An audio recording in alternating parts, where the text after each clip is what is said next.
So, November saw another large HEMA comp, with fencers from across Europe fencing to win the Dutch Lions Cup. You might be wondering what the difference between a Dutch lion and a regular lion is, and the answer is it's orange and it sounds like everyone's favourite prequels character. In any case, one fencer stood out to me in particular, fencing both the URG and Opens on the same day. Minna Vasarainen of EHMS managed to win the former and come third in the latter, while doing double the fencing anyone else did. Seriously impressive, and I want to take a look at both her gold and bronze medal match. This comp was fairly typical Afterblow style, and there's a couple of oddities here, and I'll get to those when they come up. But mostly I think Afterblow games with any weighting to target tend to fence samey enough that there's not much point pontificating about it. So if people have been wondering why I don't tend to outline the rule set, this is why.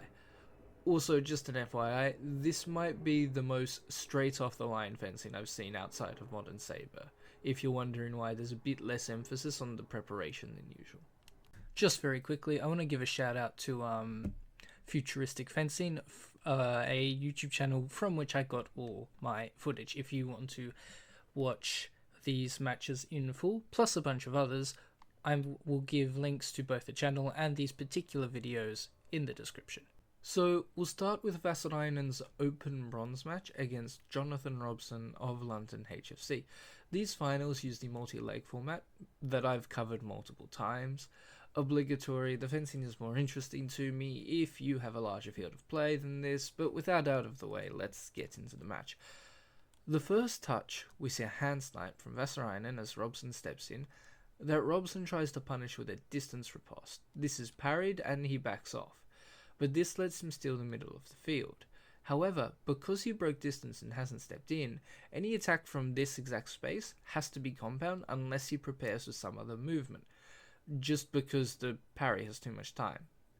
This means the moment he starts the attack, Vasarainen can be sure to stick the attack and prep in, because this is always going to be a feint.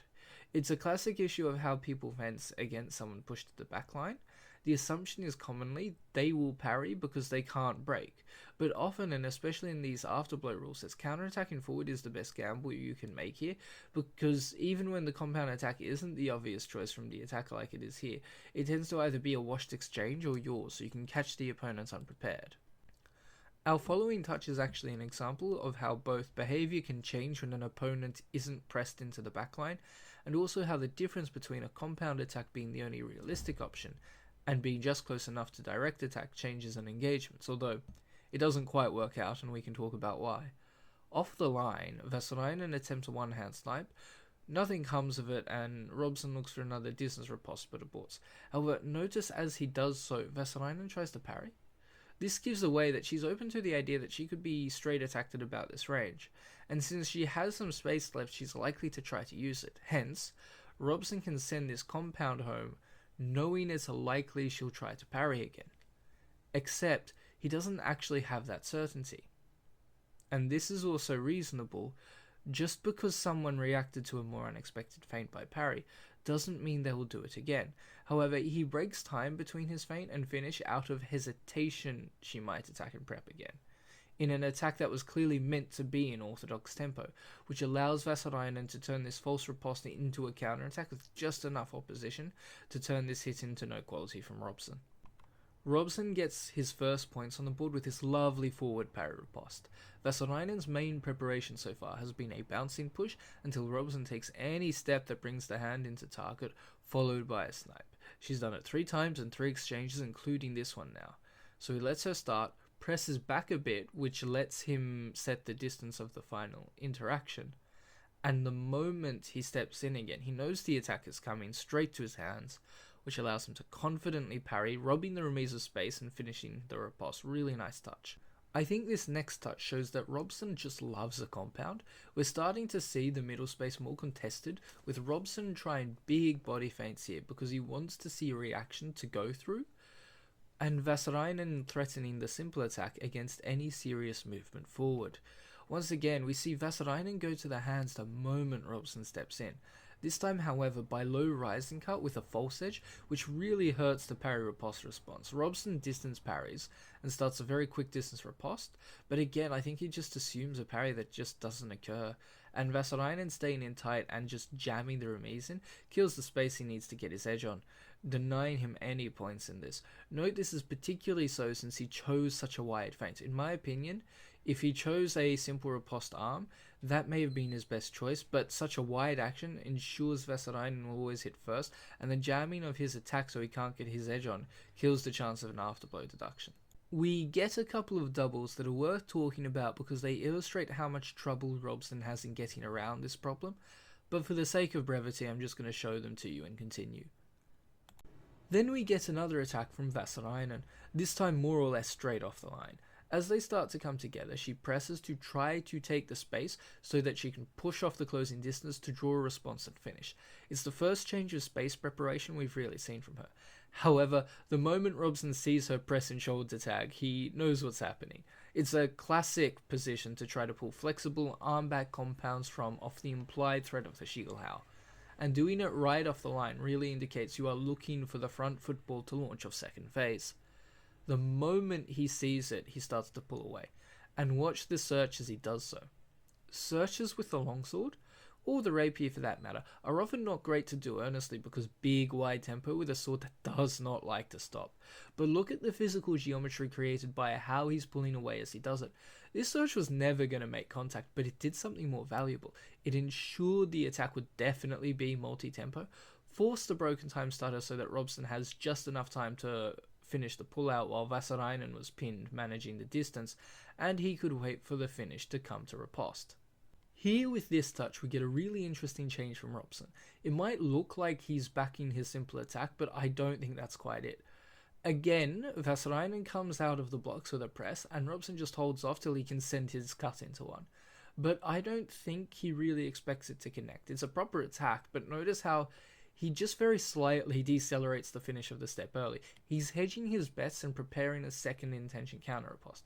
Vasarainen can't counterattack this cleanly, so wants to parry, and since he has dictated, Robson gets to prepare for the riposte before it starts, and gets the counter riposte away.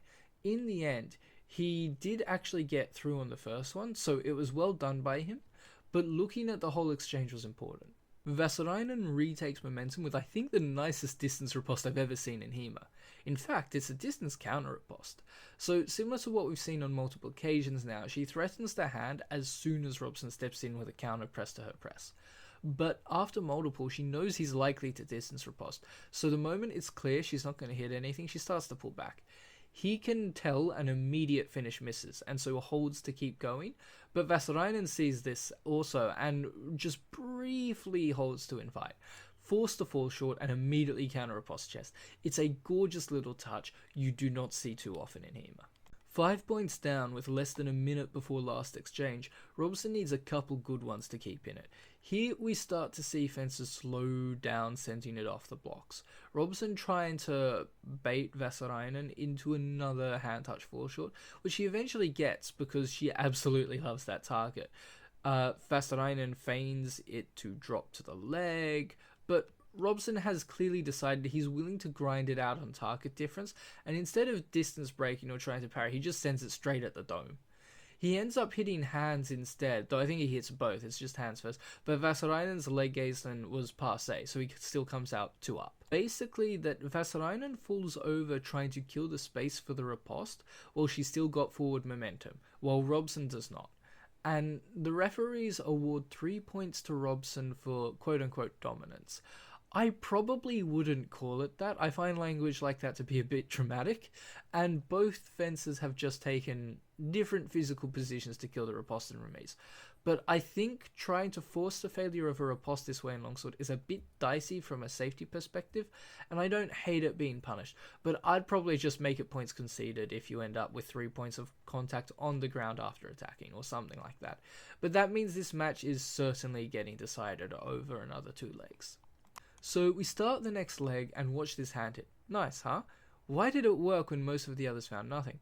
Well, here's the thing, it's not actually direct. It straddles the line between a true compound and an indirect attack, though I think it's a compound because of the intention and the slight stutter in the footwork. Vasarainen clearly wants Robson to know she's targeting the hands, and doing so, she's now triggering the distance parry on her terms, here by slightly delaying the actual snipe by making it an indirect path, which lets him raise the cross, and this opens the hand to be hit as he does so. It's a nice, subtle change that's completely broken the dynamic in place of our last leg. The next two touches are a double and a single for Vasarainen, but watch how she's decided she will defend. She is just going to counterattack. And usually I'm not super fond of being so action prescriptive, but as a lover of test cricket and other grindy attritional games, on the numbers of it, this is a good decision. Robson loves a compound attack, and when he can get the conditions right for them, they are very good, top quality ones. But one of the things that's consistent among most non-right-of-way fencing is that if your opponent always attacks compound, it's pretty much statistically fantastic for you to attack into it. Either you kill the space of their attack as you step in, as happens in the clean touches, or it's a double. It's either a double or yours. Commonly, this is complicated by some kind of second intention game with counter time or the like, but Robson hasn't shown a second intention touch that actually deals with a counter attack, so simply jamming her sword into the attack and forcing him to change or be hit the same way and never gain off it is very smart competitive fencing. We get two more doubles of the same until Vasarainen actually breaks out the parry riposte. Why? Because after getting peppered through his compound 4 times in a row, Robson sends the straight one, but this is unprepared, out of distance, and an easy pick-up and riposte for her. Robson has, at this point, caught on to how he needs to ensure he doesn't give away that counterattack opportunity, and tries to attack the blade to deny it. Unfortunately, you generally need the opponent's blade committed forward at the point you attack the blade to make such ideas successful. There are many ways to do this, such as drawing out the counterattack by pressing with the feet, or feigning a first attack on blade to pick up the disengage on the second, or even both. And while these are the most common ways, they aren't strictly the only ways you can do this. Instead, Robson just sends the beat as a strike play the moment they settle into distance, and so Vasarainen just has all the time in the world to coupe around it, securing a clean touch, and with the exchange after this being a double, bageling this leg. The next leg opens up with pretty much the same things, though Vasarainen doesn't have quite enough time to make it clean. Again, in order for an attack on the blade to work, your opponent needs to be committing the sword toward you, otherwise they are free to act immediately as you start moving, which is why you cannot take their sword. Then we have this touch. This is one of the more longsword brain touches I've seen, and it's not a very natural one for me to interpret. But Vasarainen starts moving forward, and when Robson offers the sword, she once again manipulates not just Robson's interest in parrying her hand snipe, but the specific guards up hand low way he does so. Vasarainen uses that to pull his weak high and redouble straight to his head, to lock out his preferred horizontal riposte. This next touch is fundamentally the same blade searching problem I've already talked about. Robson has started to realize he needs to make sure he actually has that blade before he goes, but he's still not doing anything to convince Vasarainen to give it to him. So again, she can just attack in preparation in her own time. This one looks like a double to me, but they gave it in full to Vasarainen. I can't tell with the angle, so whatever Vasarainen did to get the single, I just cannot say. Robson finally gets a nice touch in with this long attack. It's very smart, honestly, even if probably not replicable. He starts it from wide enough out that not only can't it be an attack, it may well not be a compound attack, but some attempted counter time. Vasarainen tries to change the distance by not going back quite as much as Robson moves forward. But now expecting a compound to launch, it's actually the finish, and it's by Gaisland, giving Robson easy access to deeper target.